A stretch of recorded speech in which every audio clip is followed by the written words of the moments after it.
You've made it this far. So let's just do this. Okay, now you're at part 2 of the ranking of the Third Doctor's stories. And let's just go right into this because you deserve it. So I think we're at number 12 when it comes to my top 12 of the rankings. And we're number 13. I am so sorry. I'll just go with it. Alright, so now we are at the Sea Devils.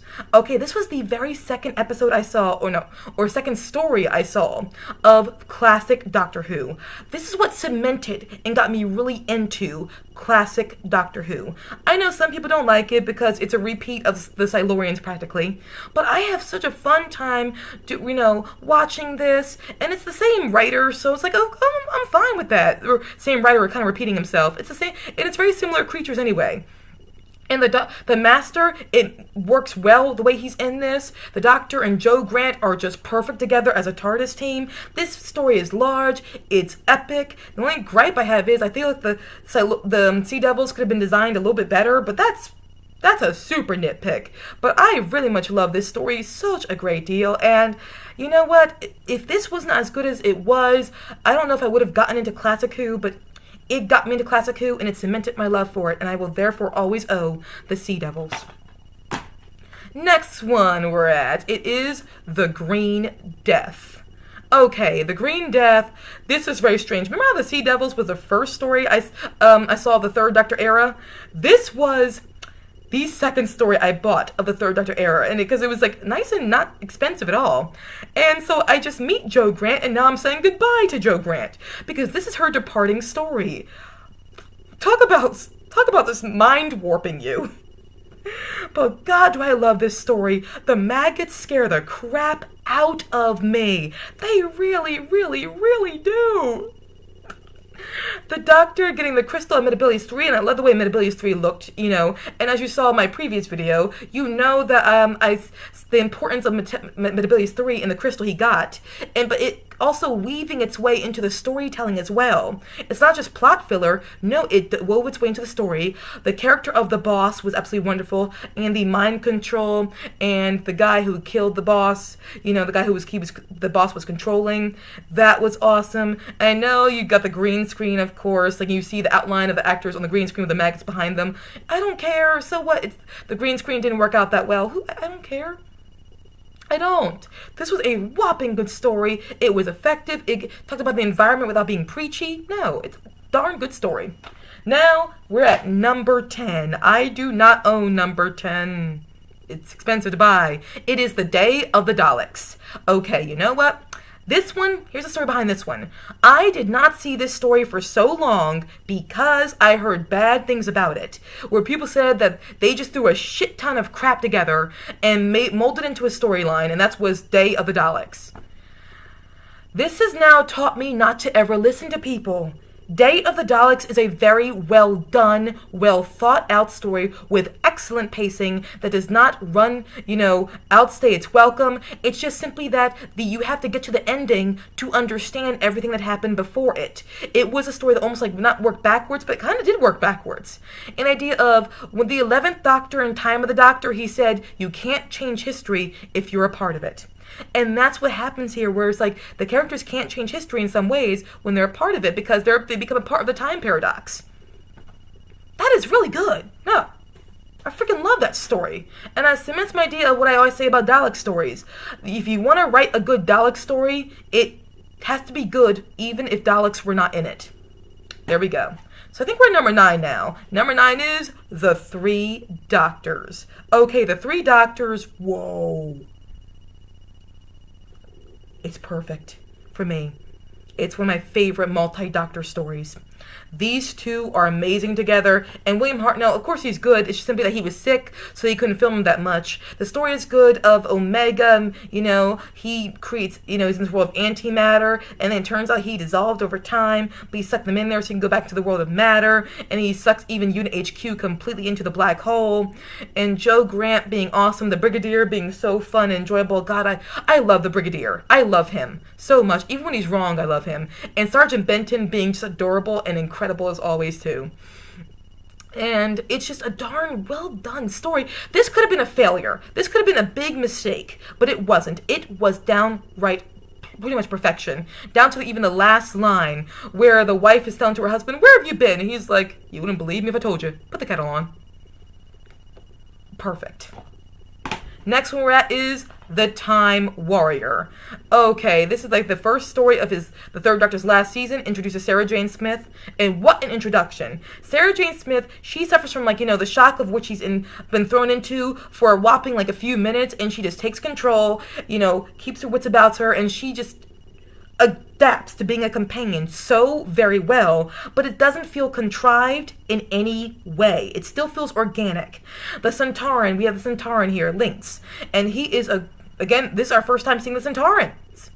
It's a good, and we got a villain who becomes a villain who is constantly being brought back. Centaurans become very popular.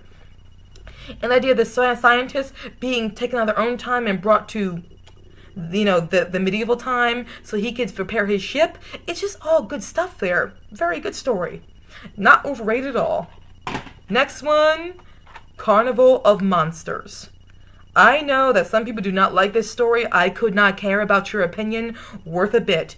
Carnival of Monsters is a fantastic story. Robert Holmes just let his creative genius and madness fly.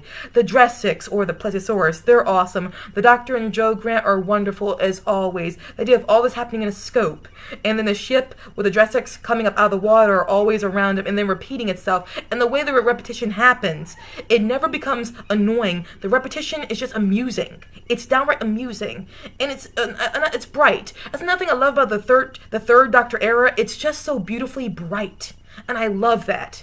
But I think this is a beautifully awesome story in every way, shape, and form. Next one we have is Frontier in Space. This is a nice, lengthy story that I feel like doesn't get enough love. It's got well pacing, it's a good story, it's got very good world building, and the idea of the Daleks, tricking these two opposing forces to think that they are attacking each other when they are not. It's really the Daleks that are setting this all up. Talk about just a really well done story that does a good job with setting up.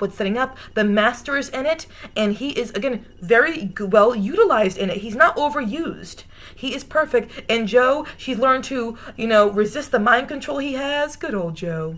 I love you. It's just, again, this story has such phenomenal world building. I think it's very underrated.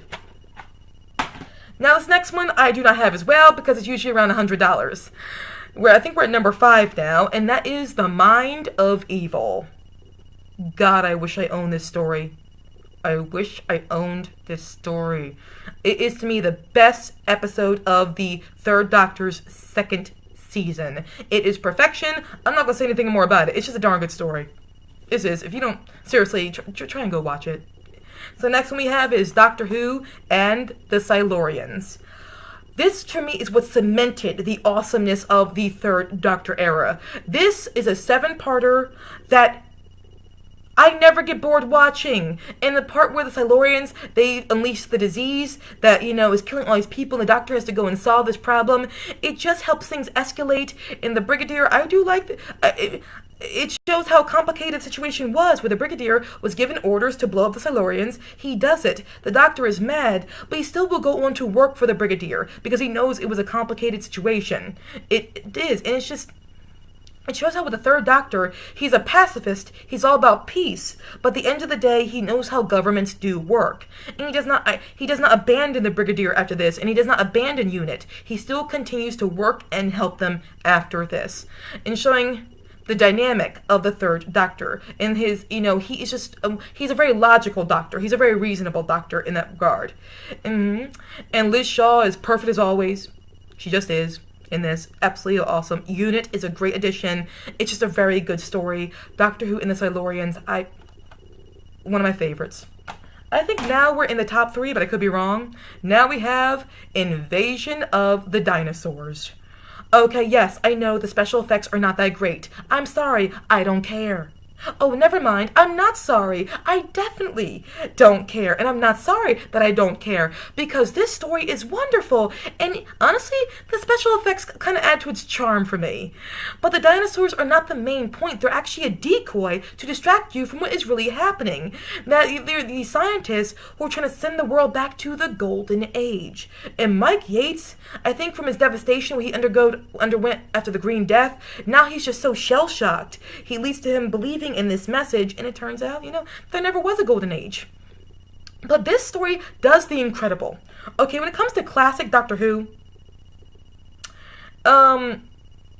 I think it was on here on YouTube, I believe it was Honest Trailers. They did Doctor Who. Honest Trailers said in Doctor Who, of Classic Who, if, they clearly love the show, but they said when it came to Doctor Who and Classic Doctor Who, if you want to go binge watch a show, and just kind of casually watch it while you're binge watching it, Classic Who is not for you. And that's right, because if you allow your brain to stray more than 10 seconds when you're watching classic Doctor Who, you'll be completely lost. Yet with Invasion of Dinosaurs, I sometimes will completely thoroughly watched it. Other times I casually watched it while I was doing things on the computer while I was watching it. And I still was able to remember and pay attention to everything that was going on. I can casually watch this. That's a rare gift, man. Invasion of the Dinosaurs, you are underrated. Now I believe we got number 2, and that is The Ambassadors of Death. I know some people think this is the weakest story of the first season to the Third Doctor. I don't care what you think. Again, this story is perfection. I know that, some people say that, well, the ending is anticlimactic, but it's because they built up to this so much that there was just no... Of course it ended the way it did. Bad guy gets caught, he's arrested, end of story. Because there was so much built up to this, it couldn't go anywhere else but there. But this is a 7-parter that just kept momentum, kept going and going. Doctor is awesome, Liz is awesome. The Brigadier, I felt so bad for him because he was doing all in his power to solve the problem, but of course he got more frustrated because everything kept just falling apart around him. And again, it was just so... This story is also beautiful. The way it looks beautiful. It is just well done in every way, shape, or form. The action never leaves, but at the same time, you're getting a daily dose of good education here. It teaches and it pleases. This story is incredible. And now comes my number 1. You've all guessed it at this point because we're doing a countdown. It is Spearhead from Space. One of my most favorite first stories of a Doctor. This is awesome because not only is it really good, it's 4 episodes, but also it's not expensive. Anybody can buy Spearhead in Space. Literally, it is one of the most affordable stories of classic Doctor Who. And it introduces everybody so well. The Third Doctor's introduced well. The Brigadier, he's awesome in it. And then Liz Shaw is perfectly introduced. Unit is in there perfectly. And the Utans are freaking scary. They are scary. The Utans and the Nestines are a fantastic villain. The way they come to Earth is fantastic. It is also a very creative story. I absolutely think this is just pure genius, and it inspired so many other things in New Who as well. The Third Doctor era is one of my favorite eras of Doctor Who. If it's not yours, I understand why. But this era is such a magical era for me, and I just love it so very much. I really very much do. So guys, this is my part 2 of my countdown of all of the Third Doctor's stories. I hope you enjoyed yourselves. What is your ranking, or at least your just top 10 favorites? Don't be afraid to comment below and let me know. And thank you guys so much for stopping by. Peace out. I hope to see you again very soon, hopefully with another video of either my ranking of all the 4th Doctor stories, but if I can't see them all by then my top 20 4th Doctor stories hopefully will be my next video. So thank you guys so much for watching. Hope to see you again very soon. Bye guys.